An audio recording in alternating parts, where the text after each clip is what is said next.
আসসালামু আলাইকুম everyone, welcome back to my channel unique recipe BD.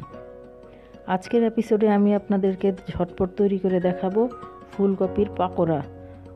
খুবই অল্প সময় বিকেলে নাস্তা হিসেবে আপনারা এটা বানিয়ে নিতে পারবেন। এটা খুবই ক্রিস্পি হয়, তার জন্য অবশ্যই আমার রেসিপিটা ফলো করতে হবে। তো চলুন দেখে নেওয়া যাক ফুলকপির পাকোড়া বানাতে আমার কি কি উপকরণ লাগছে। প্রথমেই আমি একটা ফুলকপি নিয়ে এভাবে কেটে নিয়েছি। এর মধ্যে হাফ চা চামচ লবণ ছড়িয়ে দিয়ে এভাবে ঝাঁকি দিয়ে মাখিয়ে নিয়েছি। আর এই ফুলকপির পাকোড়া বানানোর জন্য এখন একটা ব্যাটার তৈরি করব। প্রথমেই একটি বাটিতে একটা চালনি দিয়ে তার মধ্যে দিয়ে দিচ্ছি 1 কাপ চালের গুঁড়া, 1 কাপ বেসন ও হাফ চা চামচ বেকিং পাউডার। এবার এগুলো ভালো করে চেলে নিব।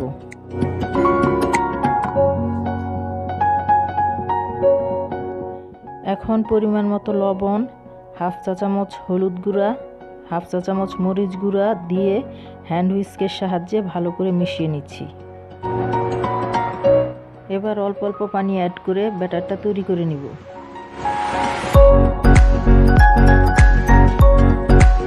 ব্যাটারটা তৈরি করতে আমার 2 কাপ পানি লেগেছে। এ পর্যায়ে দিয়ে দিচ্ছি 1 চা চামচ আদা রসুন পেস্ট ও 1 চিমটি কালো জিরা। এবার আবার ভালো করে মিশিয়ে নিচ্ছি। ব্যাটারটা তৈরি হয়ে গেছে। এর কনসিস্টেন্সিটা এরকম হবে। এবার ভাজার জন্য প্রথমেই চুলায় একটি প্যান বসিয়ে দিয়ে দিচ্ছি রান্নার তেল।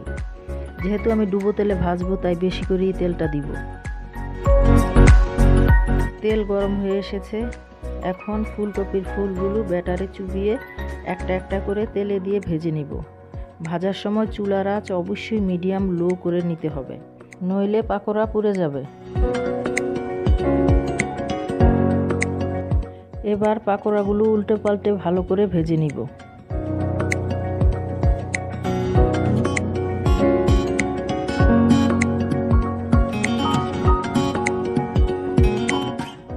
ভাজা হয়ে গেছে।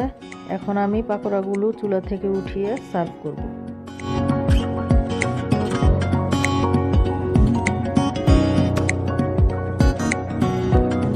এটা অনেক ইজি একটা রেসিপি। ফুলকপির পাকোড়া খেতে খুবই সুস্বাদু এবং খুবই অল্প সময়ে বানানো যায়। আপনারা বাসায় এটা অবশ্যই ট্রাই করবেন।